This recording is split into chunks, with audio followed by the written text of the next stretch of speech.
palestra de hoje é a magia tradicional dos pretos velhos, né? Eu acabei tirando o tradicional. Quando eu divulguei, eu pus a magia dos pretos velhos. Tá bom? Todo mundo, fica à vontade, cara. Tá?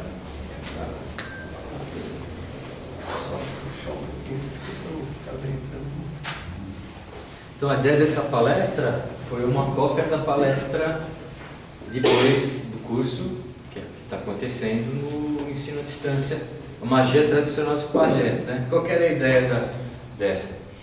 A gente está falando sobre um personagem brasileiro muito importante, que é o pajé, né? E falando do pajé, tem que falar do que o pajé faz. O pajé faz a pajelança. O que é a pajelança? É o xamanismo brasileiro. O que é xamanismo? Então uma coisa vai puxando a outra. Ou seja, no mundo da Umbanda a gente está muito contado com os caboclos. Alguns caboclos são pajés. Quando eles estão incorporados trabalhando, eles estão exercendo o ofício dele e a gente chama aquilo do caboclo trabalhando. Quando a gente identifica que ele está fazendo pajelança, a gente vai entender mais a respeito dele. Entendendo mais a respeito dele, você vai entender mais a respeito do Umbanda. Se você trabalha com algum caboclo, se você entender mais a respeito dele, você vai entender por que ele trabalha com você. Qual a ligação do trabalho dele com você e de você com o trabalho dele. Enfim, falar sobre isso é falar sobre o conhecimento. Seja o que está fora, seja o que está dentro. Aí eu falei, por que não jogar a mesma ideia a respeito do preto velho, né? A gente pode falar muita coisa de pretos velhos, na Umbanda, no coração, os sinais portuguesados, a pemba, o chá, né? Tudo.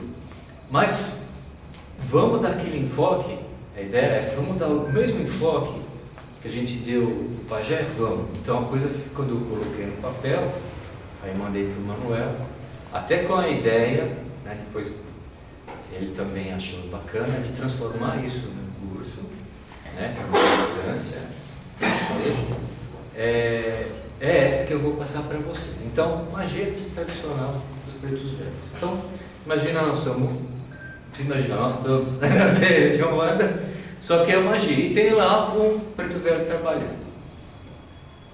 Aí nós olhamos para ele e o vemos sentado no seu banquinho. É a cena mais típica. Normalmente esse preto velho sentado no banquinho está fumando o seu cachimbo. As pessoas se aproximam e ele as ouve e ele fala. Ao mesmo tempo ele usa a fumaça e, se precisar, ele vai usar alguns outros implementos. Sim, não é como um copo d'água, etc. Ele vai usar. Olhando para aquilo lá, a gente não identifica a princípio os fundamentos da magia dele. Que até a gente pode se perguntar quem é o preto velho. É fácil de responder, é uma entidade. Em vida provavelmente ele foi um escravo, ou melhor, um escravo nascido aqui, ou alguém que veio escravizado da África. Então a gente vai circular por informações que todo umbandista tem. Então também a gente não quer ir por aí, porque essa informação nós já conhecemos. Nós vamos localizar esse preto velho que veio para cá lá. Então a maneira que eu peguei é assim. Existe uma pesquisa feita em alguns terreiros, através de estudos, entrevistas e tal, que demonstra que 90% dos pretos velhos da Umbanda, ou seja, de entidades que incorporam e trabalham no terreiro, quando indagado pela sua origem, ou quando a gente identifica o ponto riscado, etc., ele tem origem banto. 90% é muito. Imagina o mapa da África, né? Quando a gente fala origem banto, a gente está se referindo, no nosso caso do Brasil, sobretudo Angola, Congo. O universo banto é maior que isso. Mas Angola, o que nós chamamos de Angola, o que nós chamamos de Congo, é muito importante para nós brasileiros. Então, 90% de pretos velhos e pretas velhas, evidentemente, tem uma origem banto.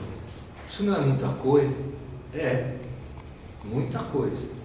O que isso traz para nós? Então, se a Umbanda trabalha com preto velho, e aquela entidade que trabalha na Umbanda tem 90% de origem banto, eu posso pegar essa matemática umbandista e descobrir que eu tenho muito elemento banto na Umbanda. Como eu estou trabalhando com 90%, esse número no bom sentido, apavorante, porque quando a gente estuda a origem dos caboclos, ela se espalha muito, não tem uma família de caboclos que é maior que a outra. No caso aqui do preto velho tem, conta a origem. Vamos descobrir alguns pontos, para ver como é forte isso. Primeiro, quando a gente pega, pode ser livros, pelo menos os livros mais antigos que não inventam tanto assim, né? Os livros antigos de Umbanda Contemporânea de preto velho, todos os pontos de pretos velhos que nós encontramos no livro de Umbanda tem elemento banto.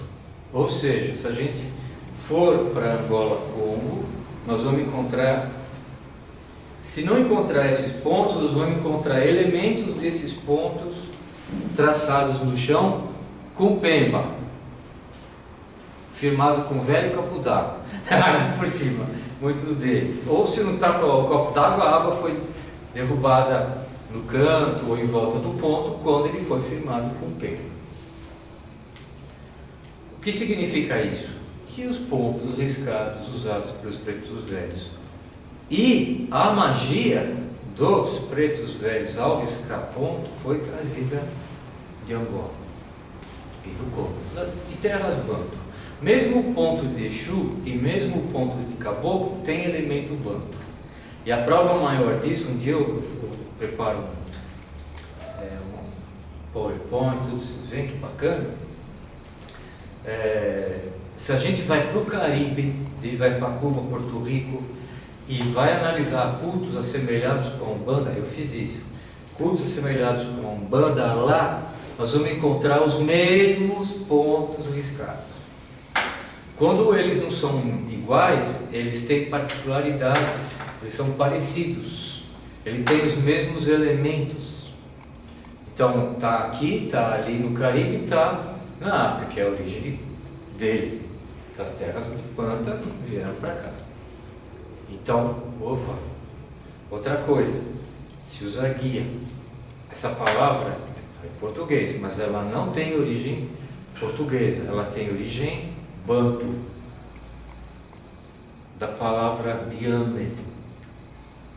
A palavra miçanga também tem origem banto e não indígena. Lá usam guia de sementes, feitas de argila, usam uma guia maior que fica sobre esse centro, que aqui existe um centro energético. Não é os 7 principais chakras, mas é um outro. Nós temos centenas de chakras no corpo, 7 são principais. E bem que isso varia de grupo para grupo, ou seja, a gente tem mais a referência do yoga, mas tem outros grupos que têm outra referência. O fato é que quando eu estimulo energeticamente esse chakra, eu possibilito para aquele que é médium uma incorporação ou um transe que leva à incorporação melhor. E isso se sabia na África, se sabe em outro lugar.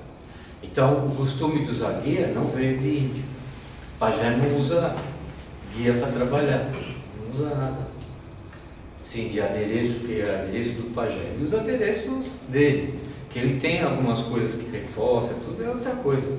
Mas guia veio da África. Da onde? Da África? África em nome, da terra brutas. E isso é muita coisa. Então, do que nós estamos falando? Nós estamos falando da antiga cultura espiritual banto. E como a gente pode chamar isso? Xamanismo banto. Porque antes de existir a figura do sacerdote, há muito, muito tempo atrás já existia a figura do xamã. Quando a gente fala em sacerdote, nós estamos falando de religiões organizadas, centradas na hierarquia, com templos, oratórios, culto, calendário, nem que seja o calendário que acompanha o movimento da natureza. Nós somos ou festas fixas ou festas móveis, a coisa já está organizada. Eu não estou falando disso. Eu estou falando de uma coisa muito mais antiga, que era, não tava, o centro não era o culto, a religião, o centro era a pessoa de saber, que aqui a gente chama de pajé. Em outros lugares tem outros nomes. A gente usa hoje em dia o nome genérico de xamã para esse personagem. E lá em Terras Banto tem muitos nomes. Um dos nomes que usa em Angola é Quimbanda. Né? Vamos descobrir o que está certinho. Então, essa palavra Quimbanda, lá, como é que ela se escreve assim, né? Que está em Quimbundo, é um dos vários idiomas falados lá, em Angola, significa algo como, assim, a tradução ao pé da letra seria curandeiro, ou seja, um xamã. Um quimbanda, bando, é um xamã. E o que faz o xamã? Ele é alguém que vive entre dois mundos, o mundo dos espíritos e o nosso mundo, entre duas realidades. E ao mesmo tempo ele é conselheiro, curandeiro, médico, né? Ele faz medicina tradicional. Ele é veterinário, se quiser, dentista, especialista em ervas, em algumas ocasiões ele é juiz, né? Que ele aparta a briga, dá uma decisão, vão recorrer a ele. Ele adivinha uma porção de outras coisas. Tudo isso é um xamã. Lá é um quimbanda. Ele tem inúmeras ferramentas para trabalhar. Uma das ferramentas é o transe, que pode levar à incorporação ou não. Aqui no Brasil a coisa ficou um pouco chapada, talvez por influência kardecista. Quando a gente fala em entrar em transe, a gente já acha que vai incorporar, né? E isso é apenas um detalhe do transe. O transe ele tem, o transe, vamos dizer, se fosse fazer um desenho, ele é um funil. Ele começa num estado alterado de consciência muito simples. E se aquela pessoa está preparada, se ele receber um treinamento adequado, ele vai se expandindo, de modo a alcançar todo o universo e além do universo. E se ele é uma pessoa preparada, como foram alguns personagens bíblicos, por exemplo, que é uma referência que a gente pode usar, como Moisés, ele vai ver Deus face a face. Então, o processo de incorporação pode acontecer em algum desses estágios de transe, ou não, porque quando eu incorporo, já uma outra consciência se aproxima da minha e comunga comigo. Para o xamanismo é assim, comunga comigo. Eu não me torno ela, mas eu comungo com a consciência do outro. Para eu comungar legal, eu tenho que estar em estado alterado, porque se eu não estou em estado alterado, o ego não permite essa comunhão, né? Então, o quimbanda incorpora quem? Ele pode incorporar tanto entidades transcendentes, por exemplo, entidades transcendentes, orixás, né? Deidades, e lá na tradição banto tem centenas de deidades que simbolizam as forças da natureza, forças cósmicas. Ele pode incorporar ancestrais divinizados, isso é muito importante para ele, né? Por exemplo, alguns nomes que usam, lá usam muitos nomes para as entidades ou deidades, eles chamam mupungo. Isso faz parte do vocabulário de Preto Velho, né? Aqui no Brasil a pronúncia vai ficando um pouquinho diferente. Ele pode incorporar deidade, ele pode incorporar ancestrais divinizados. O que são ancestrais divinizados? Humanos, que não ficaram aqui só, que nós estamos aqui. E muitas vezes estamos contentes de estar aqui. E depois que morremos, nós vamos... Imagina que tem uma bola que continua aqui, que é uma roda, nós entramos no círculo reencarnatório, voltamos para cá, não lembramos mais nada, fazemos as mesmas besteiras, morremos e voltamos de novo. Mas alguns seres humanos quebraram esse ciclo justamente por ter experiências muito concretas de que existe outra realidade.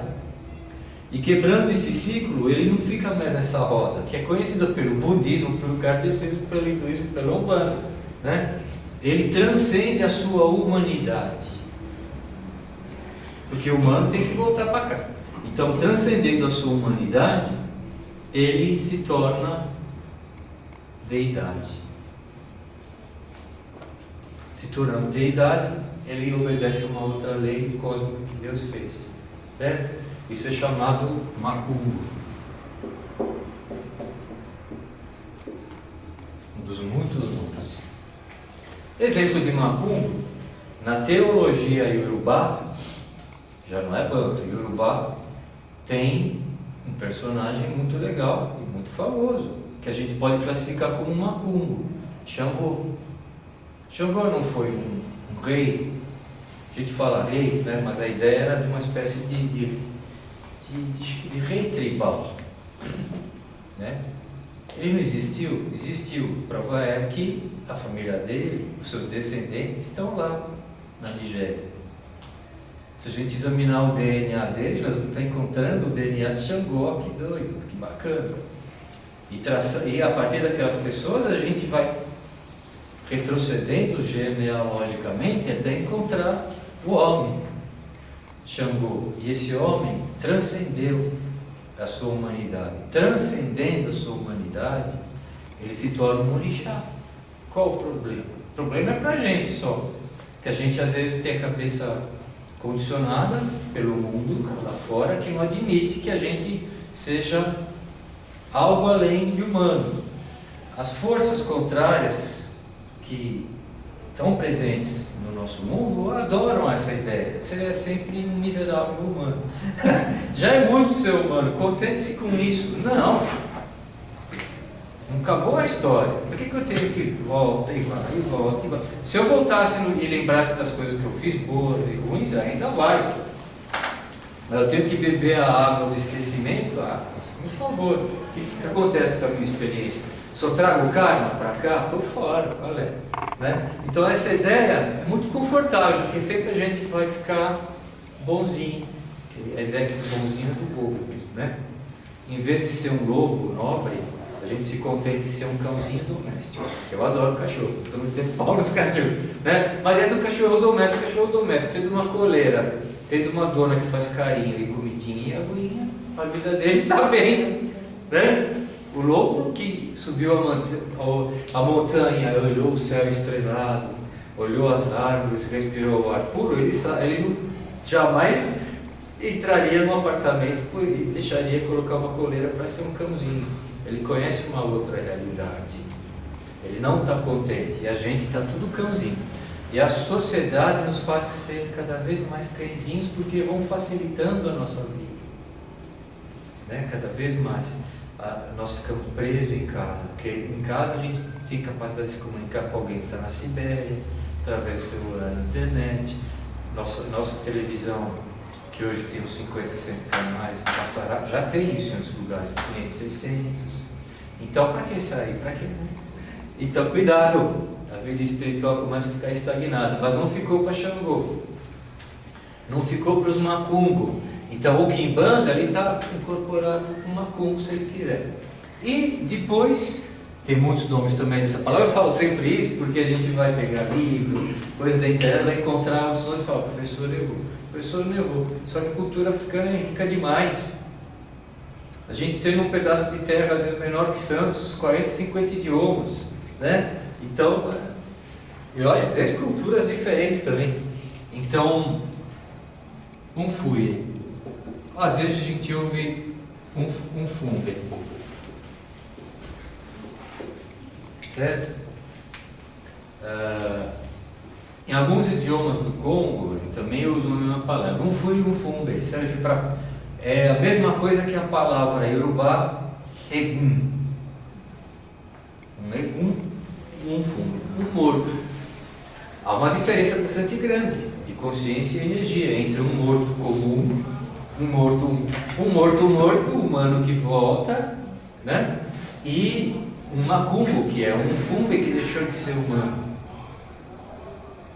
E agora ele é uma outra coisa. Que bom. Existe um outro tipo de gente, a classificação deles é muito grande, eu não vou entrar em tudo, mas fica só essa ideia aqui, mais uma só de curiosidade, porque eu nem vou escrever nada aqui. Bom, Deus deu livre-arbítrio para a gente. Então, se Deus deu livre-arbítrio e nos deu vontade para deixar de estar aqui para ir para cá, a gente pode cair mais ainda. Então, tem seres trevosos. Se tem seres que transcenderam a humanidade, que a humanidade tem bem e o mal, eles se tornaram só bem, tem seres humanos que evoluíram, em vez de ser só bem ou de ser bem e mal, eles ficaram só mal, né? Então, esses são os demônios que falam no judaísmo, no cristianismo, no islã, que são conhecidos em todas as tradições do mundo. Católico, não foi católico que inventou o capeta, né? Esses seres malévolos por natureza existem na natureza, existem no cosmos, eles só fazem a maldade e eles perderam a chance de voltarem a ser humanos. Eles não podem mais ser humanos, eles vão ser, entre aspas, eternamente demônios. Só um cara pode quebrar o galho deles, Deus, Olorum, como fala na tradição iorubá. Ozambi é um dos muitos nomes da tradição Banto para a deidade suprema, pode torná-lo melhor, por misericórdia. Porque mesmo o Zambi respeita a decisão tomada. Você quer ser mal? Você vai ser mal. O problema é teu. Você quer ser bom, mais ou menos? Vai. Você quer ser só bom? Então, assim, o Kimbanda trabalha com os três. Trabalha como? Está falando, deu exemplo aqui. Uma das possibilidades é a incorporação. Então pegamos agora, vamos lá para Angola, todo mundo já. Aparecemos lá numa casa de culto, né? Então vamos entrar numa casa de culto. Nós sabemos que lá está trabalhando o Kimbanda. Aí chegamos, entramos. Algumas não vão ser. Se a gente for para uma cidade assim, maiorzinha, não vai ser muito diferente do que nós estamos vendo aqui. Mas aí está o Kimbanda. Ele já não usa só branco, porque o costume de usar branco não veio de lá. O costume de usar roupa branca para nós veio dos negros malês, que tem uma outra origem, que não é banto. Bem, embora a palavra malê não diga a respeito de um povo, né? A palavra malê é uma palavra que foi tirada do iorubá imalê. Imalê é como em iorubá a gente designa um muçulmano. E aqui no Brasil seria um negro muçulmano. Então, ele pode ter várias origens, mas normalmente eles vinham já de países da África islamizados, que estavam do centro para cima. E nós estamos falando do centro para baixo, que é onde estão os países bantos. Outra coisa que é assim, quando a gente fala em geografia da África, é uma palhaçada, né? Só serve para a gente ler jornal, falar, se comunicar, porque o africano não pensa assim. A geografia da África não é o limite que o branco bobo foi lá e dominou e falou: aqui é a Nigéria, agora aqui é a República do Benin, ali para baixo. Isso é geografia política. A geografia da África, milênios, é diferente. É onde um povo se assentou. Então, quando a gente fala território banto, vai além das fronteiras geográficas. Isso é importante para eles, a terra, e não a política, que a política é feita por humano. E normalmente a política da África foi feita pelo invasor, né? Uma coisa assim, então, que não é bem vista. Enfim, mas nós chegamos lá. Chegando lá, naquele terreiro, vamos chamar assim, está o quem? O Kimbanda, e nós cumprimentamos ele e podemos fazer uma pergunta para ele: seu Kimbanda, né? O senhor é o curandeiro, o senhor está fazendo um culto, como chama teu culto? E ele vai responder para nós: Umbanda. Umbanda? Sim. O que quer dizer Umbanda? Essa palavra está em Kimbundu. O que quer dizer? A tradução aproximada é algo, aquilo que cura. Porque o Kimbanda é o curandeiro. Então, se o Kimbanda é curandeiro, que é o sentido da palavra, o que ele faz é curar. Aquilo que faz curar é chamado Umbanda. Então nós usamos a palavra no Brasil também, mas lá existe antes daqui. Isso é histórico, né? Não é invenção. Bom, até é bacana, porque, por exemplo, eu tive um amigo angolano, professor universitário, quando ele veio para cá, ele não conhecia nada do Brasil, ele sabia que tinha o Brasil, sabia que se falava português, mas ele não estava preocupado para cá, até vir para cá dar aula, que apareceu uma oportunidade e até por casamento que ele teve, que ele casou com uma angolana que veio para cá morar e ele veio junto, tinha um bom currículo de professor, arrumou trabalho na universidade. E aí, pela primeira vez, ele encontrou um brasileiro que falou que era de Umbanda, e ele contando, você morre de rir, e quando ele ouviu aquela palavra, ele falou: você está querendo gozar da minha cara? E o brasileiro falou: como não? Não estou entendendo. Não, como você está falando que faz Umbanda? Umbanda é do meu país? O que você quer de mim? O que você está pensando? Pensaram? Não, eu tenho Umbanda aqui, mas como tem Umbanda aqui? Umbanda é uma coisa... Ele não entendeu, o cara falou: não, calma, senta. Aí começou a explicar. Ele falou: por que usar o mesmo nome? Até ele entendeu, hoje ele entendeu, porque a palavra é de lá, né? É uma coisa, mas por quê? Bom, Umbanda. O que é a Umbanda de lá? Xamanismo banto. A Umbanda é um xamanismo banto, feita por quem? Pelo Quimbanda, que é o xamã banto.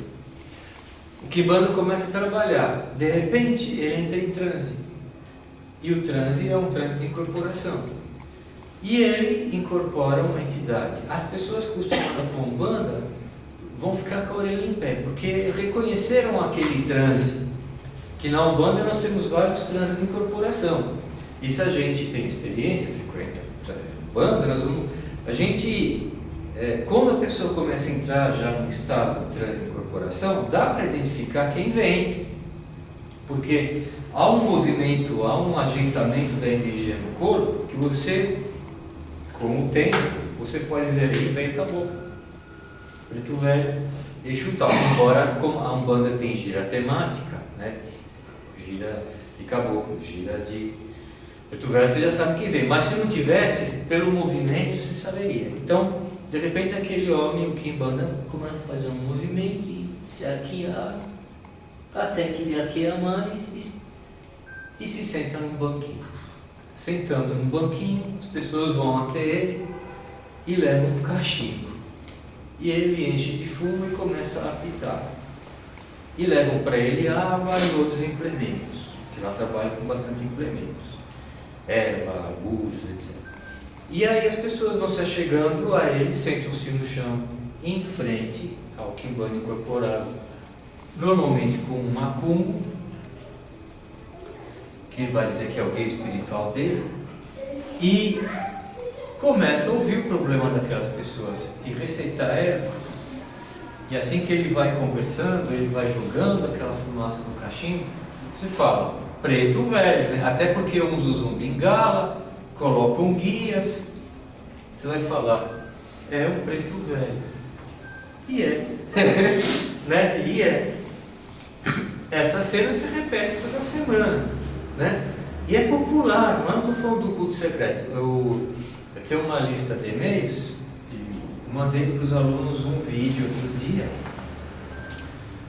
das eleições, se não me engano foi das eleições de 2009, a data não lembro agora. Então o governo fez uma propaganda que nem tem aqui, convocando a população a votar.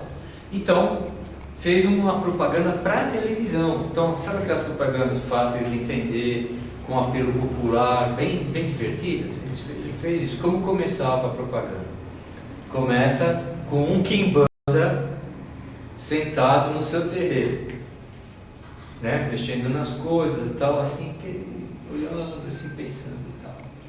E de repente vem uma pessoa falar com ele. Então, você vê exatamente um preto velho consultando, igualzinho aqui, para não dizer que eu estou falando de coisa que não existe, né? Então, propaganda do governo, ou seja, a Umbanda faz parte do dia a dia, o Quimbanda faz parte do dia a dia, Tanto que numa propaganda de eleição, que também faz parte do dia a dia, mas não é religiosa, eles usam essa imagem. Por quê? Porque isso eles veem sempre.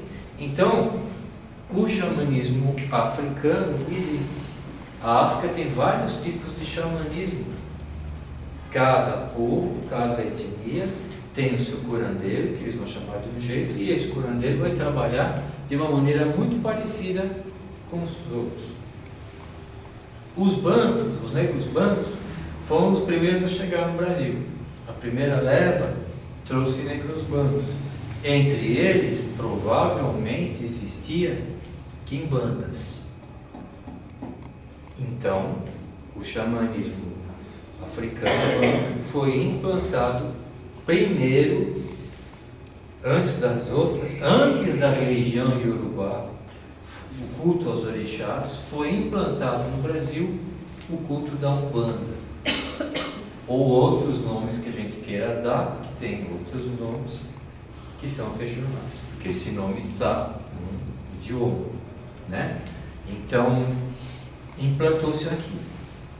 Quando implantou-se aqui, nós estamos falando de uma egrégora que veio de lá para cá. Com essa egrégora vieram os espíritos juntos. Porque quando o Quimbanda ia trabalhar aqui, ele invocava essas forças. Então, aquelas forças começaram a se aterrar em solo brasileiro. Começou aí a magia do Preto Velho. Não começou com o nascimento da Umbanda através do Zé de Moraes. Ela já existia bem antes. A Umbanda veio para cá, como é a Umbanda africana, a Umbanda brasileira que nasce aqui. A Umbanda africana, ela veio para cá quando chegaram os primeiros bandos. Só que os quimbandas, eles sabem fazer a coisa direito. Então, quando eles vão trabalhar numa terra, eles sabem, como o pajé nosso sabe, que eles têm que invocar os donos da terra em primeiro lugar. Suponhamos que eu vá para a Alemanha e vou fazer um trabalho mágico na Alemanha. Eu vou para o meio do mato lá tem mato também. Se eu for um mago de verdade, eu não vou lá de alegrinho fazer meus trabalhos. Eu cheguei lá e a primeira coisa que eu tenho que fazer é, com muita reverência, saudar os espíritos locais. Porque eles é que são os donos daquela terra. Eles estão lá antes de eu chegar na Alemanha, antes de eu nascer. Depois que eu morrer, eles vão continuar existindo lá. Então eu devo prestar honra àquelas entidades, pedir licença e invocar as minhas forças, as minhas entidades e os meus espíritos. Eu trabalho com eles. Sempre.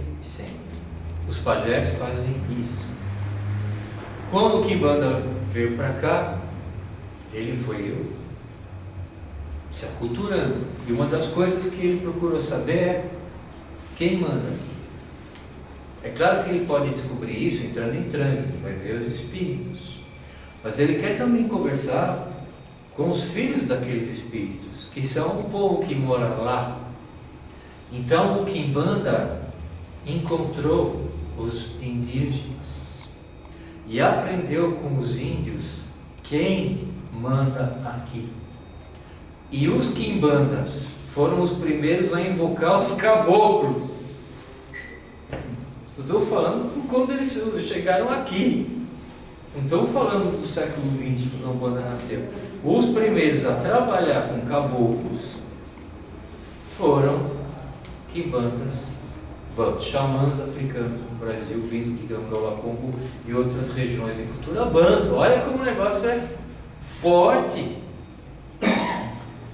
Não se tratava de invocar os deuses indígenas, mas se tratava de fazer a reverência às entidades que mandam na terra, porque deuses, os quimbandas tinham os deuses deles, o índio tinha os deuses dele, tudo a mesma coisa, mas não precisava chamar, em vez de chamar em uma língua africana, falar Tupã. Não precisa, porque eu tenho Tupã também na minha terra, que eu conheço, né? Vamos dizer assim. Mas eu preciso conhecer a natureza dos donos, daqueles que mandam aqui. Normalmente os que mandam aqui são Mapungo, porque você não vai pegar uma deidade estelar, solar, lunar, que representa o céu, a sabedoria, o verbo criador, porque ela está além da nossa existência. Nós podemos orar, Ele vai ouvir, vai nos ajudar. Quem ajuda mais direto é Macumbo, porque foi humano. Vamos dizer assim, de um ponto de vista simbólico, São Miguel Arcanjo é um anjo de alta envergadura, que jamais foi humano. E Santo Antônio foi um português, que depois foi morar na Itália, entrou na ordem, antes disso entrou na ordem de São Francisco, era um homem boníssimo, muito sábio, com grandes dons de cura e aconselhamento, e morreu e foi canonizado pela igreja. Santo Antônio nos entende melhor, porque foi humano, e ele sabe a dor de uma mãe, a dor de um cara que não tem o que comer, a dor de alguém que não tem emprego, a dor de cotovelo, todas as dores ele sabe, que é até a dor de barriga, ele sabe o que é. E São Miguel, não. Ele tem a sabedoria angelical de compreender a nossa necessidade, mas quem sente por nós o coração amargurado é Santo Antônio. É assim, usei o exemplo de outra religião porque acho que cabe bem. Essa é a diferença do macumbo, que o macumbo tem que julgar pela experiência, as deidades maiores também, né? Então o macumbo, ele tem uma ligação com lugares, ele nasceu ali, morreu ali, seu sangue ficou ali, sua energia ficou ali, ali foi construído um templo para ele, um monumento, algo, aquele lugar tem força. Então lá vai o Quimbanda invocando os macumbo das tribos da onde ele estava vizinho, próximo, os primeiros caboclos. Então não é de se estranhar quando a gente estudar Candomblé, que também nasceu aqui, os candomblés de caboclo, que tem muita influência banto, foram os primeiros a trabalhar com caboclo, porque o candomblé aqui não trabalha com caboclo. Tem casa cruzada que trabalha, mas o candomblé queto ou nagô puro não trabalha com caboclo, porque caboclo é egum, e o candomblé cultua e trabalha com orixás, deidades. Mas o candomblé de caboclo, por influência banto, compreendeu que o caboclo que eles estavam falando era macumbo e não era egum. Tanto que, por exemplo, no candomblé de caboclo velho, que hoje também eles desapareceram ou pegaram muitos elementos do candomblé queto e perderam características. Mas no candomblé de caboclo velho se chamava Oxalá de Caboclo Malembá.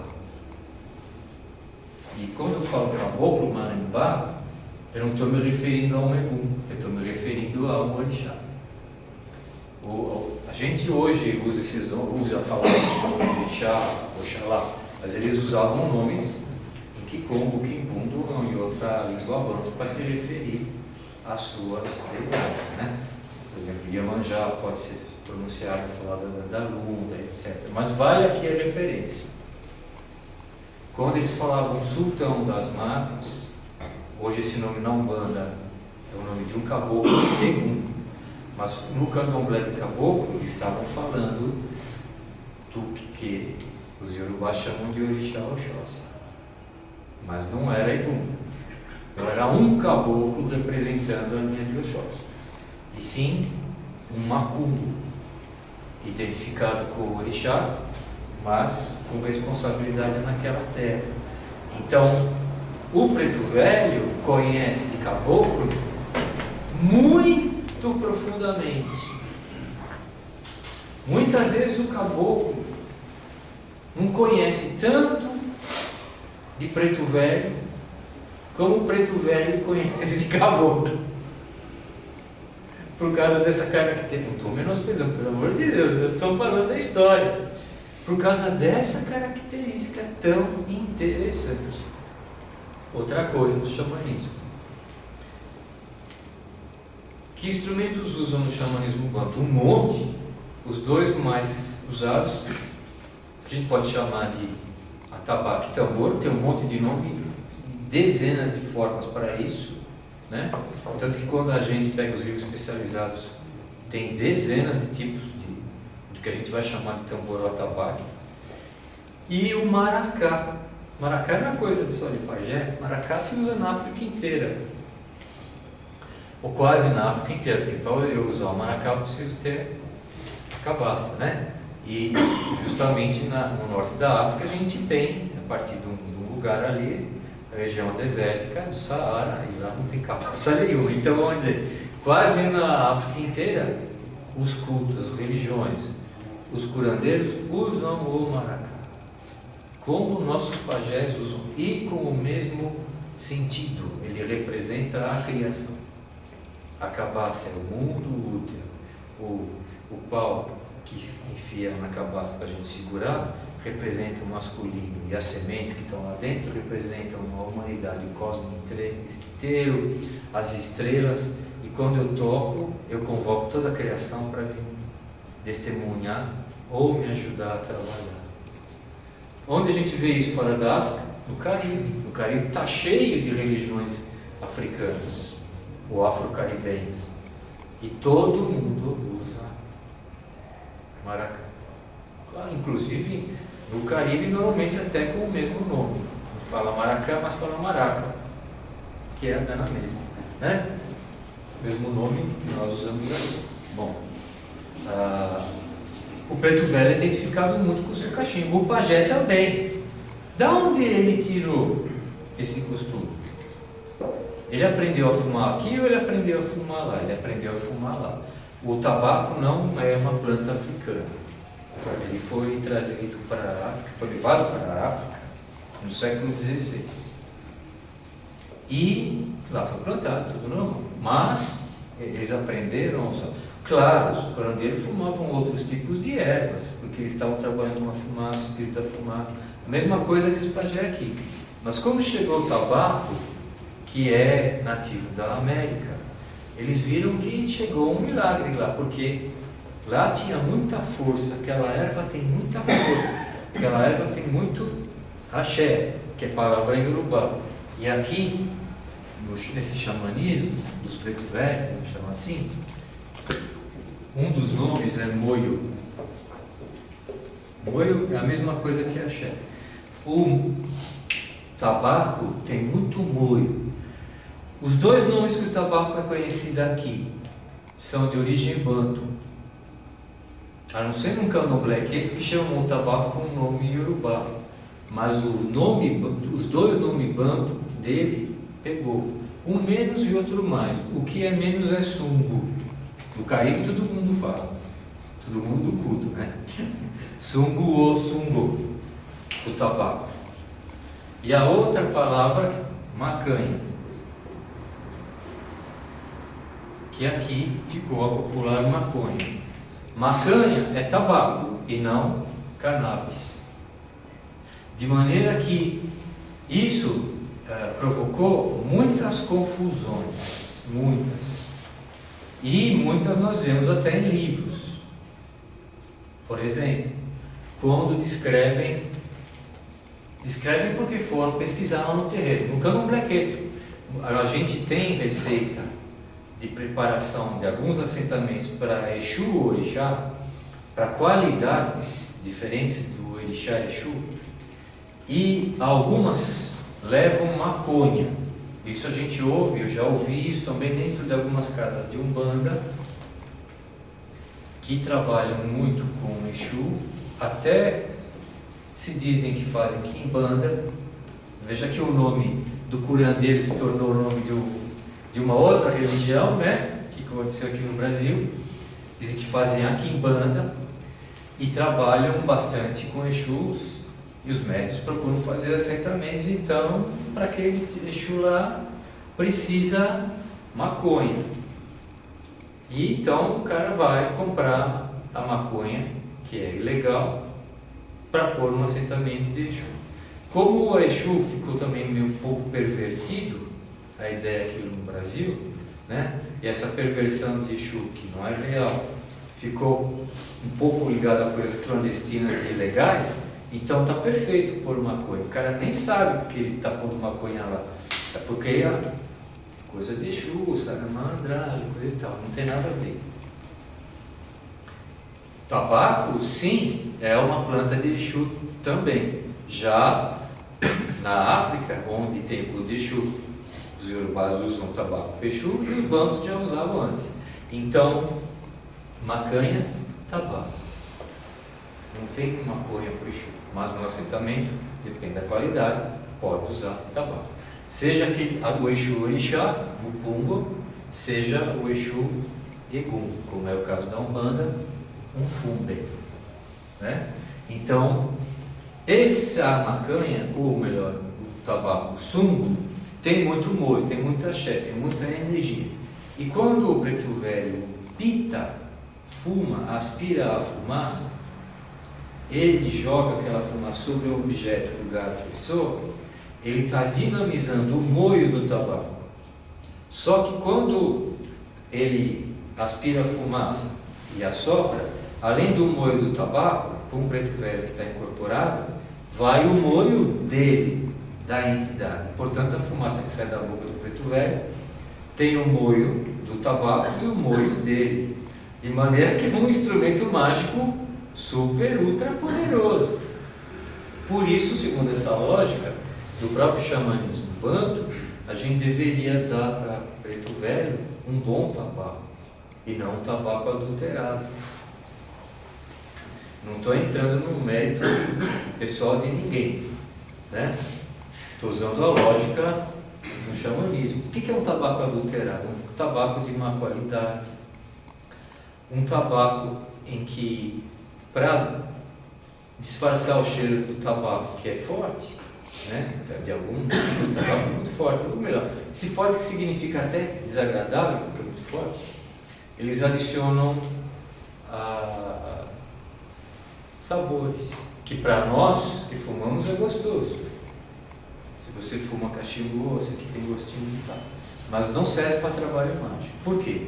Porque se eu estou fumando um tabaco aromatizado com chocolate, não tem chocolate nenhum lá.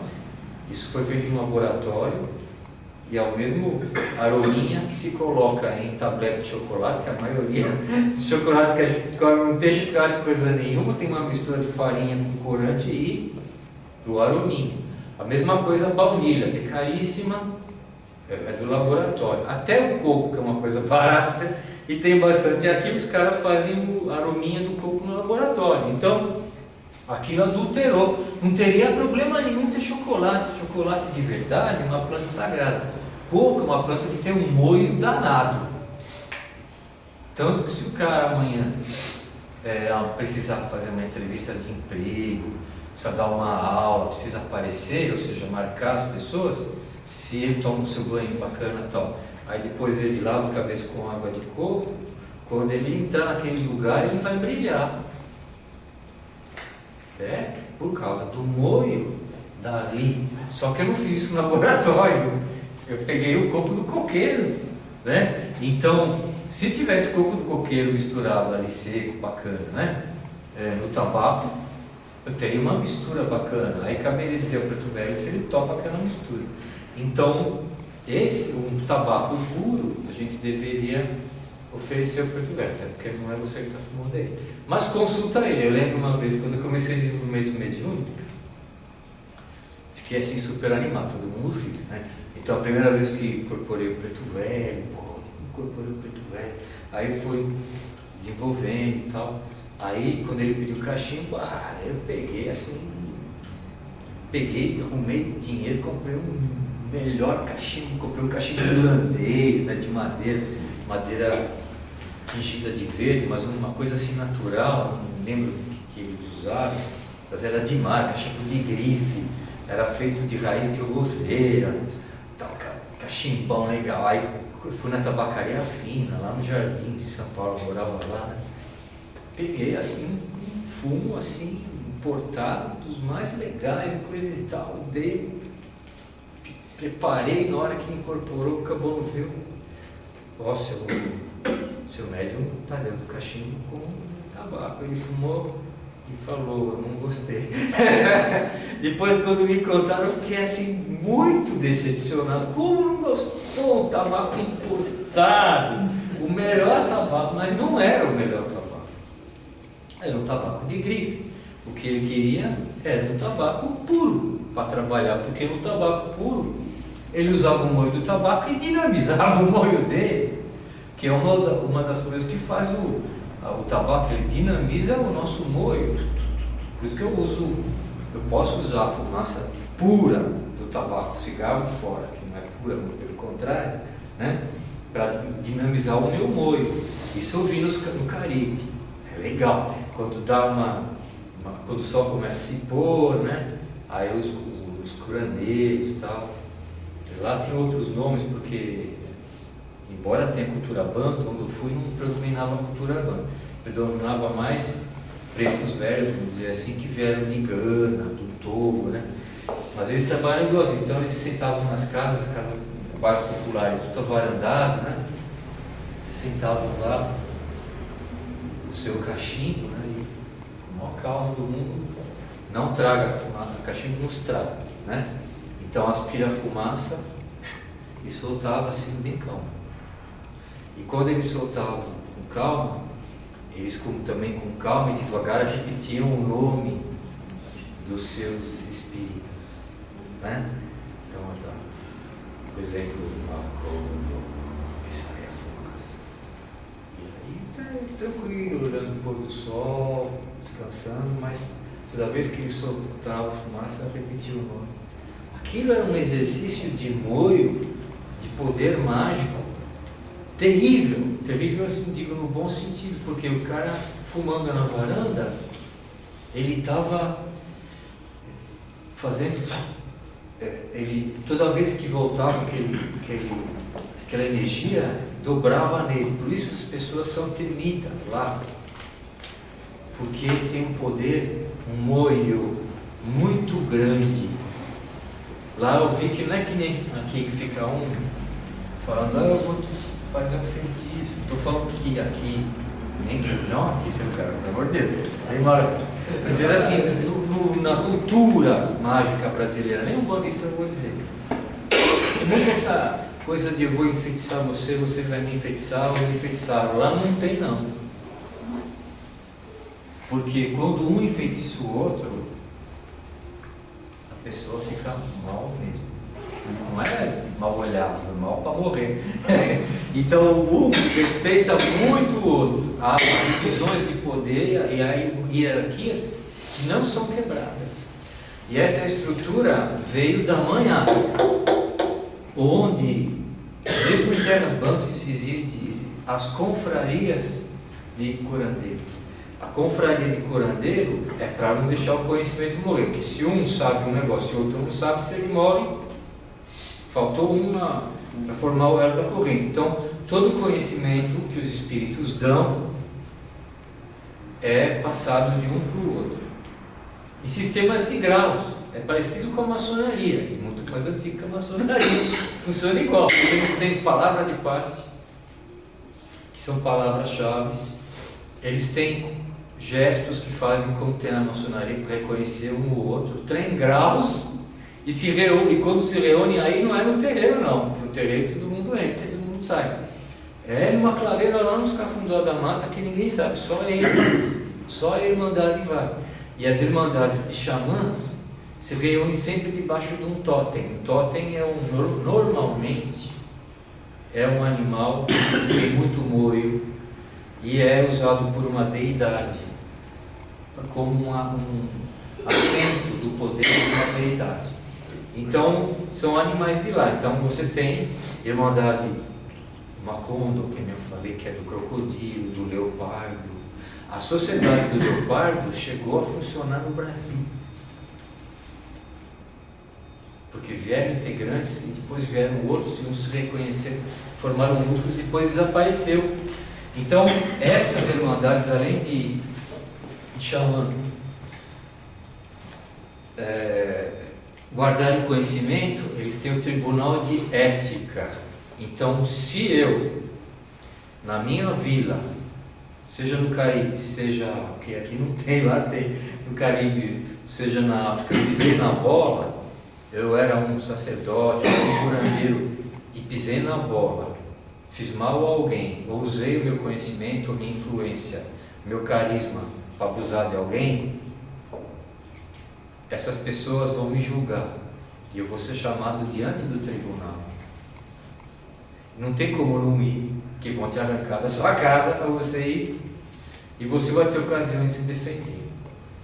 Então, realmente não adianta nada, mas o cara vai, pelo menos tem, então, vai falar. Quando você é declarado culpado, você morre. Ninguém vai matar você porque eles não são assassinos. Mas uma semana, um mês, você morreu. Doença, fatalidade. Isso é básico de todas as sociedades secretas africanas. Na Nigéria você tem a Ogoni, chegou a funcionar no Brasil. Durante um tempo desapareceu e agora retornou. Né? Se ela está sendo bem feitinha, acredito que sim, espero que sim, ela funciona do mesmo jeito. A Uboni vai ter muito trabalho aqui no Brasil. Quando eu fui para o Caribe e fiz meu treinamento num sistema xamânico de lá, e eu fiz até o fim, e aí o meu velho, né, o chefe lá da fraternidade, gente, não espere, falou, agora você pode abrir no Brasil. Eu falei para algumas pessoas da comunidade afro-brasileira. Para quê? Eu falei no sentido de divulgar, tanto que acabei divulgando porque na época existiam os congressos de Umbanda e Candomblé, que o falecido pai Francelino promovia, que era bem bacana. Em 2 congressos que eu fui convidado para falar lá, eu falei, meu Deus, para que eu fui falar? Há algumas pessoas que sabiam, falavam, pô, o cara vai abrir aqui, se ele vai abrir aqui, a tradição dele tem um tribunal, vai vir uns caras para cá. Minha vida ficou um inferno. Tinha gente indo no meu trabalho, fazendo denúncia que não existia, falando, tudo para impedir a formação do tribunal. Eu falei, que tribunal? Sou eu, pô, o que eu vou fazer? Eu que vou fazer tribunal? Não tem tribunal nenhum. Eu falei, poxa, o negócio do Caribe tem fama. Aí um amigo meu, que a gente tem uma irmandade muito grande, pertencia a outras sociedades, ele pertencia a uma sociedade dessa, que é de origem banto, e no Caribe ela é muito ativa, é chamada Abaquá. É a sociedade secreta caribenha mais forte que tem. É chamada de maçonaria cubana, às vezes. Chamam assim. A Abaquá é brava, é muito brava a Abaquá. Quando eu falei que vinha Abaquá para cá, não, eu falei assim, eu tenho material da Abaquá, estudei na Abaquá, gostaria de dar uma palestra. Me chamou, se eu contar essa história, depois eu volto para o tema. Não vou falar o nome, mas é um sacerdote africano, ou melhor dizer, é um sacerdote de culto africano, mas ele é brasileiro. Bastante conhecido lá de São Paulo, me chamou, falou isso, sobre que você vai dar uma palestra, quer dar um curso sobre Abaquá. É verdade, não faça isso. Pô, por que, cara? Né? Informação, não vou falar segredo nenhum, não estou falando informação. Não faça isso. Por quê? Porque Abaquá tem aqui. Como Abaquá tem aqui? Eu saiba, não tem Abaquá aqui. Porque se tivesse eu não ia falar, eu ia pedir permissão para eles para falar, não tem. Dentro do movimento negro, eles trouxeram Abaquá. E esses caras estão bravos com você. Eu falei, então não faça palestra. Não fiz. Eu sou doido. Né? Então a gente não imagina. Isso é um mundo desconhecido. Por que eu falei isso, além de ser curiosidade? Um falecido amigo meu, que foi meu padrinho também de iniciação, ele um dia me chamou e disse o seguinte, eu quero contar para você de uma estrutura secreta que existe em alguns terreiros de Umbanda. Estrutura secreta? Claro que tem mironga na Umbanda. Como estrutura secreta? Ele falou o seguinte, dentro de alguns terreiros existe uma sociedade secreta. Eu falei, para com isso. Ele falou, Edmundo, quanto tempo você me conhece? Eu falei, 10 anos. Eu falei, você acha que eu estou tirando sarro da sua cara?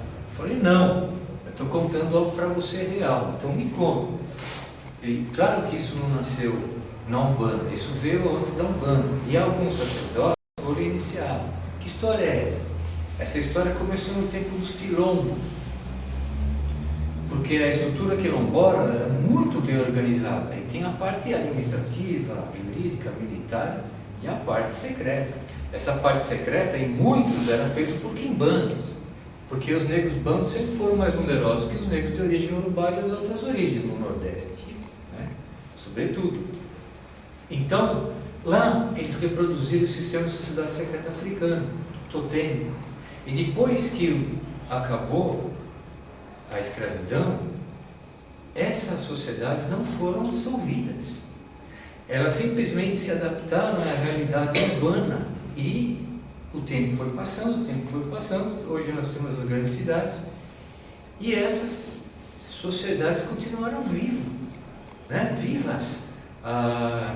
Quando a Umbanda nasceu, no Rio de Janeiro, eles se sentiram confortáveis com a estrutura umbandista e alguns sacerdotes até se tornaram sacerdotes de Umbanda, né? Alguns quimbandas, e passaram a existir dentro dos terreiros. Portanto, esse meu amigo falou, tanto que embora falecido, eu não vou falar o nome dele, porque para não fazer relações, dentro do terreiro, isso existe.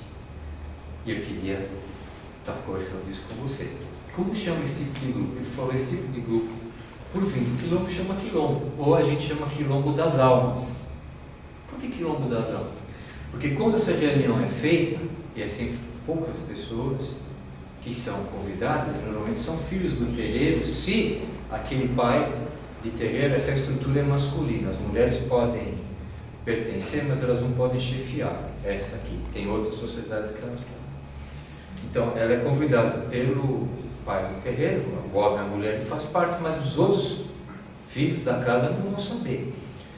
Quando esse grupo se reúne, o chefe, na verdade, é um preto velho, porque o líder entra em transe e vem um preto velho, e aquele preto velho, banto sempre, né, de origem banto, é que passa os conhecimentos ocultos que ele não faz no terreiro, nos dias de culto, porque o conhecimento oculto é esse, do xamanismo banto, só pode ser passado para as pessoas que têm a intimidade, que têm a predisposição para ouvir aquilo e ficar de boca fechada. Então, aquilo foi um mundo novo para mim, porque eu conhecia as coisas do Caribe. Eu achava muito natural isso ter lá, mas aqui, então isso abre muitas possibilidades. Abre até a possibilidade de que um conhecimento muito oculto está sendo passado a gerações, vindos da África, e continua vivo.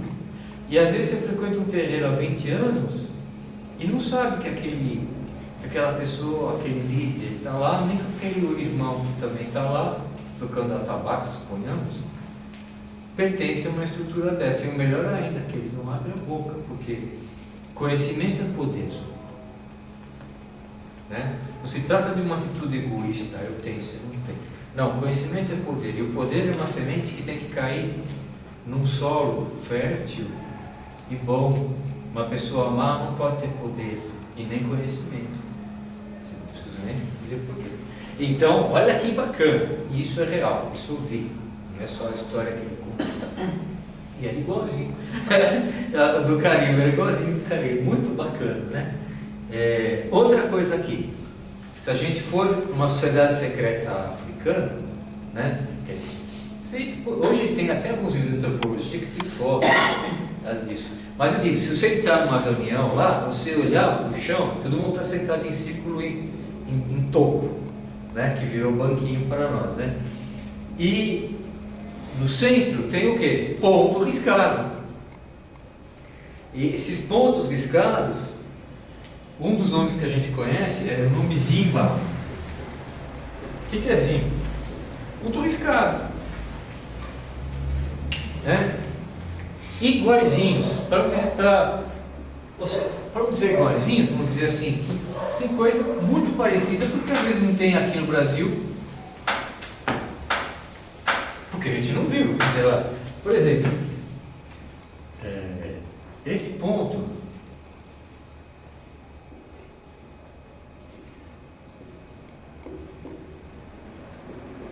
é um ponto ligado ao que nós chamamos, que é um círculo mais bonito, que nós chamamos na Umbanda de Exu. Lá eles chamam, tem muitos nomes, depende da língua que a gente vai falar, mas, por exemplo, Pambundila. Pambundila, de onde veio a palavra Pombagira. Pambundila significa, ou melhor, isso quer dizer Exu, o Exu Yorubá. Pambundila é a mesma coisa. Essa é uma das qualidades. E olha, se você olhar assim, você vê flecha, você vê círculo e cruzes, coisas que você identifica imediatamente com pontos do preto velho. Na Umbanda, o que o pessoal faz isso? Por que fazem isso? É influência africana? Não, não é. O africano não tem o costume de botar círculo. De onde veio isso? Da magia europeia. Se a gente pegar livro como eu tenho em casa, não deve ter tainho. Livro muito antigo de Umbanda, que reproduz ponto riscado, não tem círculo. Os livros que eu tenho em casa muito antigo não tem círculo. Por quê? Porque não usava círculo. Quando começou a usar círculo? Quando alguns intelectuais umbandistas começaram a fazer a relação da Umbanda com a magia europeia. E quando a gente pega um livro de magia europeia e tem os sinais dos espíritos, que às vezes eles chamam de signaturas, sigilos ou selos mágicos, né, em português, eles são sempre circundados para representar o cosmos. Mas isso é coisa da magia europeia, não é nem da magia africana. A magia africana não precisa circundar nada porque não existe essa linguagem, o cosmos. O ponto está representando uma força do cosmos, mas não preciso botar o círculo aí. Não que está errado botar círculo em ponto riscado, mas ficou na nossa mente.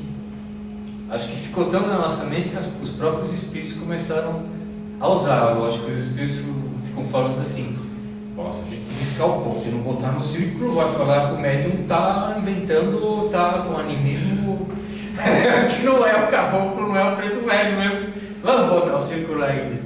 Não que o círculo não tenha uma função mágica, tem, mas não existia, né?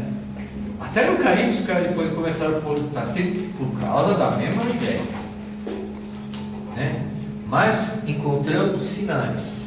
Um dos sinais muito comuns da magia banto é o pentagrama que eles usam, e não tem nada a ver com coisa com Wicca, que eles usam o pentagrama, e o Wicca não existia ainda, eles já estavam usando, porque a África é muito mais antiga que a Europa. E o que nós chamamos de estrela de Davi, que eles não conhecem com o nome de estrela de Davi. Embora em Angola muita influência portuguesa foi levada lá pelos missionários portugueses, e eles passaram a usar elementos que eles tinham nas igrejas. Eles incorporaram, então tem os pontos puros e os pontos secretos que magia tudo vale. A novidade foi o seguinte, e essa novidade veio para o Brasil. Se você for na Nigéria e você vai estudar ponto de orixá, você vai ver que os orixás podem ter sinais gráficos, coisa que desapareceu do Brasil. A Umbanda veio redescobrir, por exemplo, ponto do orixá Ogum, ponto riscado do orixá Ogum. Os pontos que a gente tem do orixá Ogum foram dados por entidades na Umbanda. Não vieram, ou seja, não sobreviveram os pontos que vieram com iniciados do povo Yorubá escravizados para cá. Em Cuba, Porto Rico sobreviveu. Ou seja, nós encontramos ponto riscado na tradição Yorubá, mas em nenhum momento eles vão acender vela fora ou dentro. Mas em terras bantu, sim. Por quê? Porque vela não pertence à cultura africana. Eles aprenderam a usar vela quando o branco chegou lá e fez vela. Mas dificilmente os Yorubás usam velas, a não ser para iluminar dentro do culto. Já os bantos incorporaram isso. Então, quando esses negros quimbandas vieram para cá, eles já usavam vela lá. E eles já estavam acostumados a iluminar as imbas com vela. E é o que nós vemos na Umbanda. De onde veio isso? Da Mãe África. De terra Banto. Por quê? Porque o preto velho transmitiu o que nós chamamos de lei de Pemba, que é uma palavra banto também, né? Pemba é o nome do lugar. Por que é o nome do lugar? Porque naquele lugar lá passava, a água daquele lugar tinha um molho diferente, e a terra daquele lugar, vizinha ao rio, o riacho, tinha um molho diferente. Então o que eu fazia? Em determinadas épocas do ano, estou falando de coisa muito tempo atrás, eu retirava a argila do rio, das margens, e eu punha em moldes, ela secava, e depois de ser compacta, eu usava para traçar os finais das imbas. E isso veio para cá e deu origem à nossa Pemba. Só que aqui nós não tínhamos a argila mágica, sagrada. Quando eu der curso sobre isso, eu trago aí para vocês verem uma Pemba de lá, que bacana que ela é. Se ela cai no chão, ela não quebra, ela é dura mesmo. Aqui ela começou a ser feita de giz, né? Justamente adicionado no começo, após ligados a determinadas deidades, e eram as pembas antigas nossas aqui. Hoje a pemba é um giz só, né? Então, em vez de usar os pós dos orixás, a pemba de Ogum tem que ficar ponto de Ogum, pela essa lógica. A pemba de Iemanjá para Iemanjá, porque cada um tem os seus axés ou moios. Hoje, em vez de usar as ervas, nós usamos, até porque compramos na loja, né? Nós temos que ter algum recurso, né? Nós usamos as cores simbólicas, né? A pemba de Iemanjá tem uma cor diferente da cor de Ogum, que tem uma cor diferente da cor de Oxalá, é assim, tá certo. Mas já não é a Mãe Terra que está dando um presente para a gente, que o giz não tem poder nenhum lá no giz, né? Embora a pemba pode ser passada por um processo de consagração, é outra coisa. Mas digo, a pemba tem força, a pemba tem energia. Por quê? Porque aquela argila, além de ser medicinal, ela tem um molho específico, né? Mas além disso, a Mãe Natureza me emprestava uma energia dela para quê? Para traçar símbolos que já tem o seu molho, e quando eu uso os dois, mais moiado fica ainda. É mais coisa, aí eu vou lá e ainda põe um elemento ígneo, que é uma vela, pronto, eu como lei de Pemba, eu vou para cima, vou para baixo, vou para um lado, vou para o outro. Você tem toda a magia da criação na mão, por isso que ela tem, o núcleo dela é secreto, e depois você vai tendo níveis que você vai tendo acesso, ao ponto de todos nós podemos fazer sinais mágicos, né, da lei de Pemba. Agora, receber o núcleo secreto é outra coisa, porque aí é muito poder, e se você recebe muito poder, você tem que ter muita responsabilidade, e tem que ter uma terrinha boa no coração, senão você vai ser um mini Hitler, ou mini qualquer coisa ruim por aí, né? Não pode. Então, é muito bacana. Essa é o que nós chamamos aqui, a lei de Pemba, que seria a ciência da Zimba, né? Eu adoro esse assunto. Em casa, um dia eu trago para você ver. Tem uns livrão desse tamanho. Não é livrão propriamente dito, que não foi assim publicado por uma editora. Um ou outro foi. Mas são manuais que a gente aprende quando estuda com eles. E eles vão falando.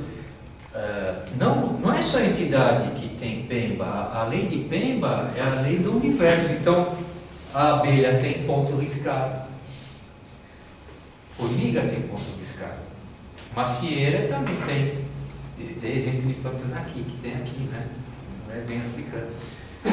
Mas a arruda tem, o tabaco tem, a nuvem, o sol tem uma zimba muito bacana. A lua também tem um gombe, Yaya Ungombe, a mãe lua, que a gente chama, né? Também tem. A onça tem. Os peixes têm. Os peixes, quando fala coletivo, tem no coletivo. E se aquele peixe representa algo que tem um poder, que não é todo peixe que representa, né? Vamos dizer assim, a sardinha não representa, mas o tubarão sim. Então o tubarão, dentro dessa ideia, não que tem o tubarão, menos que eu identifique, né, no universo como tubarão. Ele também vai ter. Bacana. Não só isso, lá a gente encontra o que a gente chama aqui de Umganga, que seria um tipo de assentamento. Quem que a gente assenta aqui normalmente? Uma entidade, não uma individualidade. Eu posso assentar um preto velho, um caboclo, um Exu, um Iemanjá, um Batalá, Oxalá. Não, você pode assentar todo o poder que existe no universo. E lá tem assentamento do Sol, assentamento de formiga, tudo tem assentamento, até eu. Meus amigos, eles prepararam um assentamento deles em vida. Lá num lugarzinho fechado, né?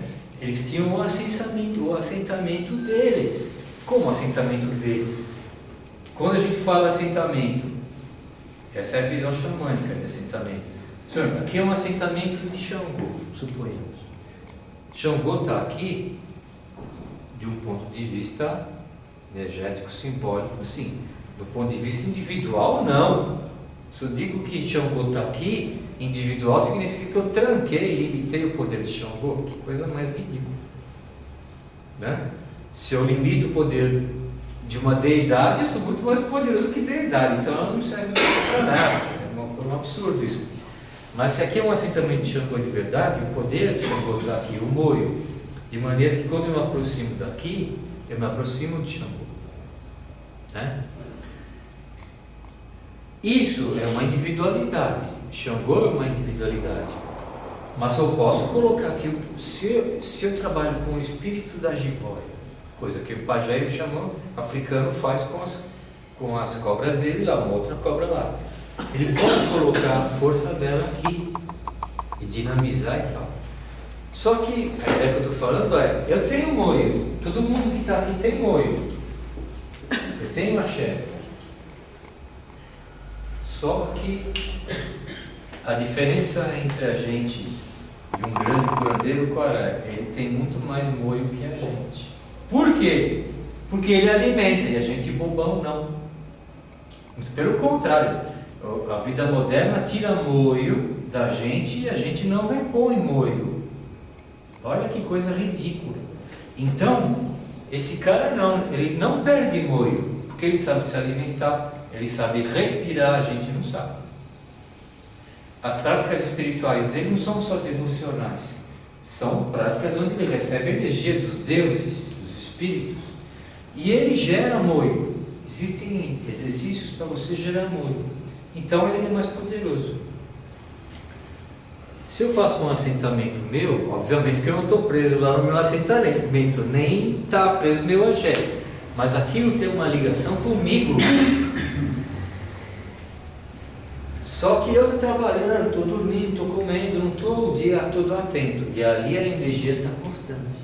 Só que aqui eu tenho uma ligação, de maneira que aquilo funciona como uma usina, dando o que? Energia para mim, dando energia para mim.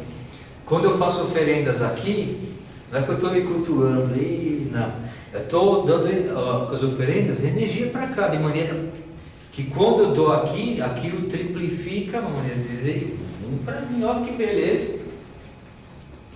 Por que alguns amigos fizeram isso? Fizeram isso para ter mais moio. Alguns fizeram isso porque foram mandados a fazer. Por quê?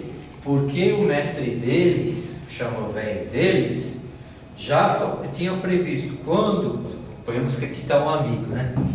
Quando você morrer, não acabou, você não está de férias não, você vai trabalhar. Então, para você morrer e já trabalhar, já começa a ter o assentamento, porque o dia que você for para debaixo da terra, eu já bato palminha lá e você acorda para trabalhar no terreiro, né? Que é isso? O cara é escravo. Não é escravo, porque o colega concordou. Então, por quê? Porque todo ser humano, quando morre, tem um período que ele fica, aquela alma, aquela consciência, se adaptando ao mundo dos mortos. Que nem o bebezinho. O bebezinho é uma alminha que saiu do mundo dos mortos e vem para cá. Ele não passa um tempo de adaptação na barriga da mãe? Passa. E assim é quando a gente vai para o mundo dos mortos, a gente tá grogue lá. E aí vai adaptando aquilo coisa e tal. Ah, já sei, morreu, cara. Aí depois aquela alma começa a se movimentar. Ela adquire molho, que ela perde molho com a morte. Aí ela vai fazer as coisas dela. Aqueles que pertencem a um culto e querem ajudar aquela egrégora, pensando na caridade dos seres vivos, estou falando das entradas de banda, podem começar isso em vida. O que eu estou falando é um segredo. Eu não estou falando como faz, não. Estou falando que isso existe. E existe, né? Você começa a fazer isso em vida. Porque quando você fez em vida e morreu, você morreu, opa, morri, beleza, já sabia mesmo que eu ia morrer, que os caras sabem. E já começa a trabalhar. E aí o assentamento é levado para o terreiro e ele vira entidade, com outro nome. Meu amigo disse que queria virar Exu. Ele falou, Edmundo, eu quero virar Exu, hein? Pelo amor de Deus. Você não vai. Eu adorava, eu vou trabalhar com outra entidade. É muito engraçado. Acho que acabou virando, né? Então, mas nessa quimbanda, que conhece como, que é diferente da quimbanda, que é a dupla da Umbanda, já vou perguntar a hora, né? Que a quimbanda com o quê? Eles entendem assim os Exus. Os nomes dos Exus são nomes de guerra que foram escolhidos por eles para trabalhar. E cada nome de guerra traz um moio, né? A ideia é o que fazem na África, fazem aqui também. Que horas são, para não segurar vocês? Ah, tem um relógio aí. 20 para as 10. Nós vamos até que horas? 10. Boa. Ou melhor, vamos falar só mais um pouquinho e abrir uma pergunta. Vejam como funciona tudo que eu estou falando, é xamanismo africano. Um preto velho banto conhece isso. Quem é preto velho banto? Como eu vou saber que é o preto velho banto? Vou chegar ao preto velho, você é banto? Não precisa. Eles vão usar nomes, não nomes, que estão usando nomes em português, e é raro o preto velho com nome africano, raro, mas tem, mas é raro. Eles usam o nome em português.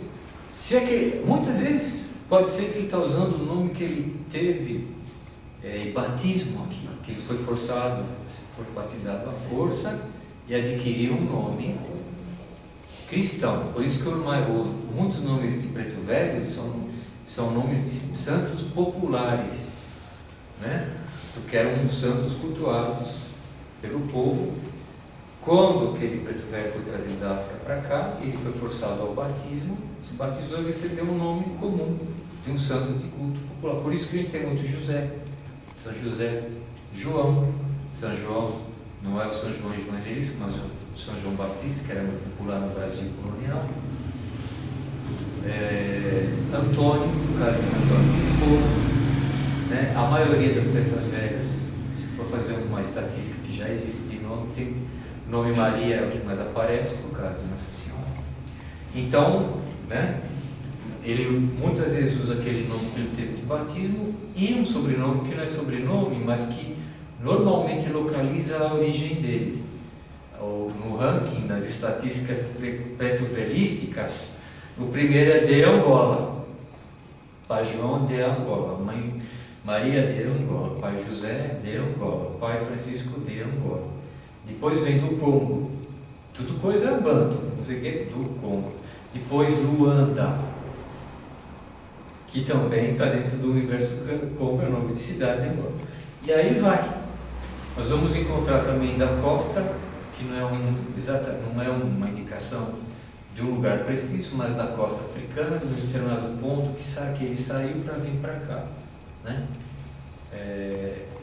Nós vamos encontrar de Minas. Nem todo o preto velho, o pai Francisco de Minas, ele é mineiro de Minas Gerais, porque a palavra de Minas tem dois sentidos no mundo dos pretos velhos, que pode ser uma origem de Minas Gerais, ou pode ser do porto de Elmina, da África. Tem a terceira, pode ser que aquele preto velho é um mineiro. O que é um mineiro? É alguém que em vida foi iniciado no culto das minas, que é como a gente chama o culto Vodum do Maranhão. porque tem nada a ver com voodoo de Agolim. Vodum é uma palavra que não é banto, uma palavra eure, que significa a mesma coisa que orixá, né? Então, a gente fala aqui jeje no Brasil, né? Então, muitos pretos velhos mineiros em vida faziam o culto e eram iniciados no culto aos voduns. Eles tinham origem onde é hoje a República do Benin, algo assim, e vieram bastante gente de lá para cá. Outros podem ter nomes de santos, Pai João, de São José, alguma coisa não é muito comum, mas existe, né? Mas é assim. O nome dos tais sobrenomes do preto velho vão indicar a origem do banto dele. Pode fazer pesquisa nos terrenos que vocês frequentam. A maioria é de origem banto. Né? Ou de veio de lá para cá direto, ou nascida aqui, mas de pais ou avós de origem banto. Depois dessa geração de avós, a coisa se perdeu, tanto que hoje quando a gente encontra um amigo que é negro, né? E a gente pergunta para ele a descendência dele, ele vai ter muita dificuldade em traçar, por causa do período da escravidão, onde várias etnias moravam juntas. Aí então se perdeu a memória. Isso foi feito de sacanagem mesmo, porque é uma maneira de você desequilibrar o povo, né? Colocando inimigos morando junto, povos diferentes morando junto. Português colonialista fez isso. Então, assim, o negro cubano é diferente, porque eles moravam em cabildos, espécie de mini bairros, separados por etnias, porque um queria matar o outro mesmo, não deu para segurar a barra que ele foi aqui. Então, um afrodescendente de Cuba, ele fala, sou Congo, o outro fala, sou de Yoruba, sou Yorubá, o outro vai falando, sou Nhanhigo, que é onde é o Camerun, que a gente fala Camarões aqui no Brasil. Tem isso. Conclusão, quando a gente está diante de um culto afro de Cuba, ele é muito puro, bem diferente do Brasil. O que significa muito puro? Que não perdeu as raízes africanas, não misturou, né? Tanto que eu, por exemplo, quando quero estudar coisa de orixá, não pego material daqui, infelizmente. Eu sei que tem material de boa qualidade, mas quando eu quero estudar orixá, eu pego material cubano, que eu não consigo ler em Yorubá, né? Eu aprendi um pouquinho de Yorubá, mas não consigo pegar um livro e ler. Consigo só falar, oi, tudo bem, quero lá. Mas eu quero ler, né? Então eu pego livros impressos em Cuba, tem muito material em casa, material de orixá, de mitos, de ervas, de ebós, nossa, é maravilhoso, tanto que não só isso, ou seja, lá você tem dezenas de orixás que a gente não tem a mínima ideia que existem, porque no Brasil o culto não veio e se perdeu, Morom, Ayakbé, então assim, eles mantiveram uma coisa mais pura. No Brasil isso, a grande distância, né, o tamanho do Brasil dificultou, essa mistura forçada, infelizmente, fez com que a memória ou esquecesse ou fundisse uma na outra. Não estou criticando o candomblé, pelo amor de Deus, muito pelo contrário, admiro profundamente, mas a gente tem que ir, se a gente quer aprofundar, buscar um material melhor. O material melhor está na África, né? Eu digo, estou falando de ler, que o ideal seria ir lá, né? Estudar, conversar e tudo, mas estou dizendo de ler, né? Uma fonte bacana de material cubano é excelente. Então, essa é a ideia. Agora, uma pergunta, tem muita coisa que dá para falar ainda, mas eu acho que a gente fez assim, tipo uma viagem, não conseguimos aprofundar em nada, né? Por causa do tempo. Nós pretendemos fazer isso no curso e outras coisas que a gente quer rolar, que vocês vão tomar conhecimento. Se alguém tem alguma pergunta, por favor. Oi, boa noite. Por que a Quimbanda, alguns segmentos espiritualistas, quando se fala em Quimbanda, eles colocam como a Quimbanda é magia negra? É um desconhecimento, né? Não é um desconhecimento, é uma realidade, porque aconteceu o seguinte, essa Quimbanda com K, ela sempre se preservou, que era a ciência do curandeiro. O curandeiro tinha um papel social, beleza. Até aí o povo ia lá receber conselho a ser tratado e não aprender a ciência do Quibandeira. Então, a ciência do Quibandeira sempre se manteve muito fechada. Quando acabou, essa é uma das explicações possíveis. Quando terminou a escravidão, eles mantiveram aquilo fechado. E fechado ficou. Eles nunca abriram o terreiro. E se abrisse o terreiro de Quimbanda com K, e se abrisse terreiro, eles vão falar que é de Quimbanda. Não falar que é de outra coisa. Então aquilo ficou fechado. Só que isso é uma cultura que era partilhada. Então o nome Quimbanda era conhecido, mas ele foi deturpado. Quando a Umbanda ela nasce, formalmente, através do Zé de Moraes, existia a Quimbanda. E ela continua existindo. Então, como a Umbanda representou a ordem, a Quimbanda representou, entre aspas, a desordem, porque ela veio a recolher o que sobrou da macumba, que era o culto. Então passou a se identificar a Quimbanda com Q, não a com K, porque ela sempre foi fechada, com a desordem, logo a magia negra. Aí vieram os intelectuais que entraram na Umbanda e começaram a usar essas categorias de luz e trevas, de positivo e negativo. Então a Umbanda representa a direita, a luz e o positivo, e a Quimbanda com que representa o negativo, a escuridão, as trevas e a magia negra. Né? E eles vão departamentar isso muito claro, né? Até os personagens da Umbanda acabou o Preto Velho criando. Os personagens da Quimbanda, Exu e Pombagira. Só que muitas vezes eles vão tratar essas duas coisas diferentes como o lado de uma mesma moeda. Então os personagens vão partilhar, ou seja, é possível o umbandista trabalhar de modo umbandista com o Exu e a Pombagira. Como é possível para o quimbandista, não é o quimbandeiro, o quimbandeiro é o xamã, como é possível para o quimbandista trabalhar com o preto velho e com o caboclo de forma quimbandista? Porque isso é bacana. Em terreiro de quimbanda, o preto velho e o caboclo trabalham, mas de um jeito quimbandeiro e não um bandeiro, né? É modificado da mesma forma que o Exu, no ambiente de Umbanda, trabalha de um jeito umbandeiro. Esse umbandeiro, eu estou falando assim, de uma maneira mais divertida, mais séria de falar. Porque Exu em Quimbanda, ele é bem diferente de Exu trabalhando na Umbanda. Que o Exu na Quimbanda, ele está no habitat dele, é o animal selvagem no seu habitat. Então, ele trabalha, ou seja, isso não é simbólico, ele trabalha com outra voltagem. Que voltagem que é essa? É o moio, que na Umbanda ele modela a voltagem dele, mas na Quimbanda ele solta, né? Vi isso, gente que às vezes foi, estou falando da Quimbanda com que? Quimbanda de verdade, que tem muita porcaria por aí, né? Mas tem coisa boa. Boa no sentido do quê? Que aquela voltagem pode sair de lá algo produtivo e não algo destrutivo, vamos dizer.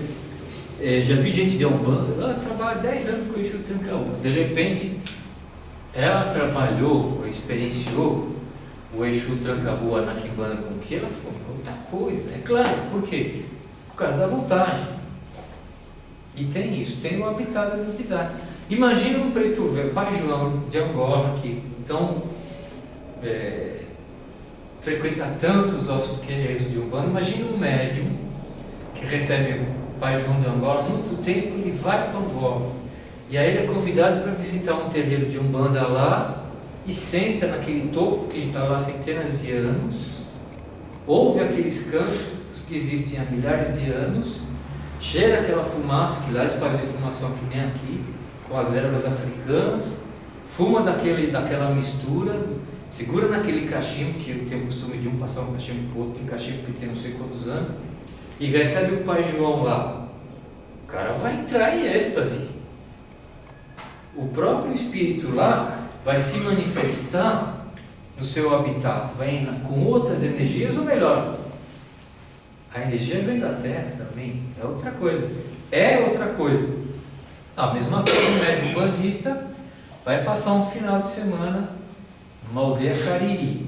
Aí no sábado à noite o pajé fala que vai ter pajelança e convida o médium, o amigo que é médium, a participar da pajelança, no meio do pátio da aldeia, cantando e dançando a noite toda, e tudo se entra em transe, e ele recebe o caboclo dele e lá vai ser outra coisa. Ele não imagina como é que é.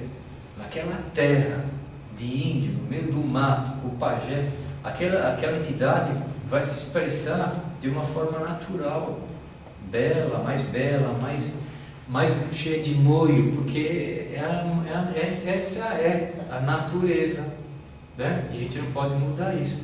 E vai ser uma experiência inesquecível para aquela pessoa. E assim é também nos outros. Né? Então, assim, é bacana isso. Essa é uma visão xamânica da própria Umbanda. Né?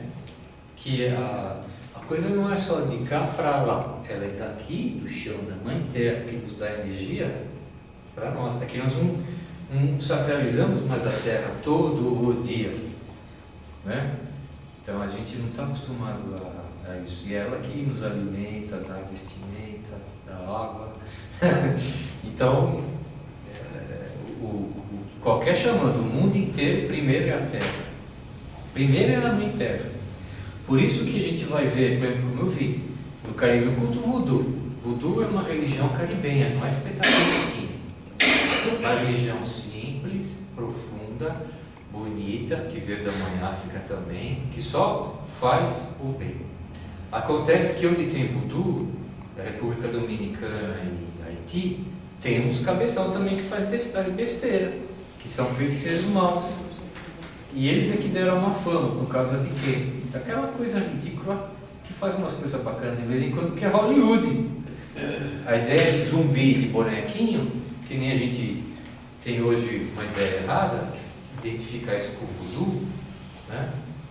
Veio de Hollywood. Voodoo, eles nem falam voodoo, quem fala voodoo somos nós brancos. Lá eles falam Seviloá. Seviloá significa servir a Deus. Olha só como é que nós estamos julgando, faz voodoo, né? Ele Seviloá. Seviloá é servir a divindade, que eles chamam as entidades de voodoo, que nem no Maranhão, que a religião tem a mesma origem, o Loa, que significa a deidade, uma lei universal. E ninguém faz bonequinho. Isso é bobagem, ridículo. Essa coisa de folclore, né? Mas agora eu me perdi, porque como é que se fala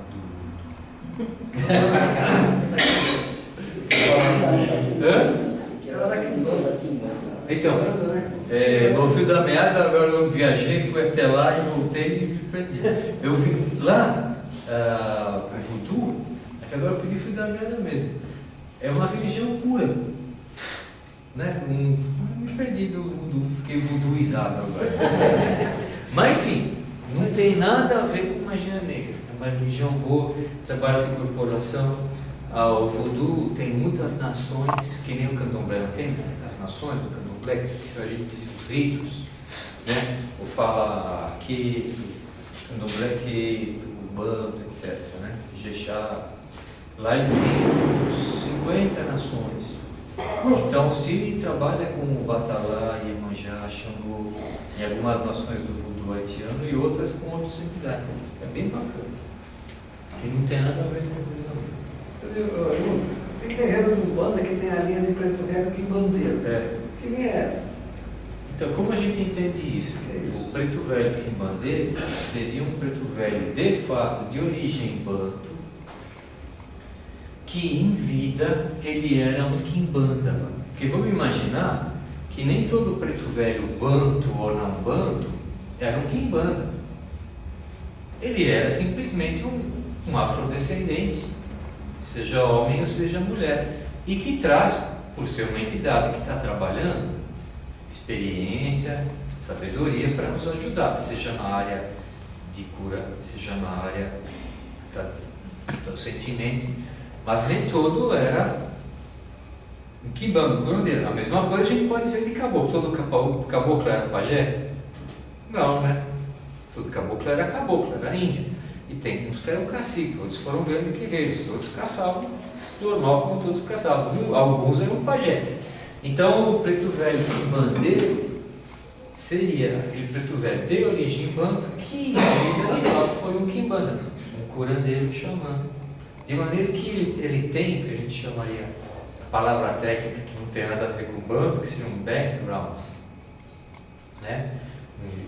Uma experiência, um currículo de trabalho diferente dos outros pretos velhos. Por quê? Porque quando ele está trabalhando, ele está quimbandando lá. Ele faz um caminho diferente para as coisas, ele tem uma ciência distinta. Mas não tem vinculação com a quimbanda com o quê? Aí que está. A quimbanda com o quê? Como a Umbanda, ela tem uma egrégora com a sua egrégora. Então você vai ter uma egrégora de pretos velhos que se afinam com a quimbanda com o quê? E não necessariamente eles foram curandeiros, eles foram feiticeiros. O próprio nome, às vezes, em alguma língua banto, Kimbundu, Kikongo, pode mudar. O nome que se dá, o nome agora não está na memória, mas depois eu lembro, é um outro nome que não usa o nome Kimbanda, né? Muitas vezes ele usa o nome Ndoki. Ndoki pode ser interpretado como algo mau, ou um curandeiro que não cura, na verdade não é um curandeiro, seria um feiticeiro que faz feitiço, né? Então esse seria um preto velho de quimbanda. Não necessariamente ele é mau, é que ele está identificado com uma outra proposta, uma outra ideia. Às vezes na Umbanda a gente chama um preto velho que tem uma profundidade nas artes mágicas de preto velho quimbandeiro, sem uma conotação pejorativa ou maligna, né? Que ficou o costume. Aí até, às vezes as pessoas tentam dividir, tem o preto velho mirongueiro. Mironga também é uma palavra de origem banto que está denotando um conhecimento oculto, secreto. Aí também é a mesma coisa, nem todo preto velho foi iniciado em algum culto em vida.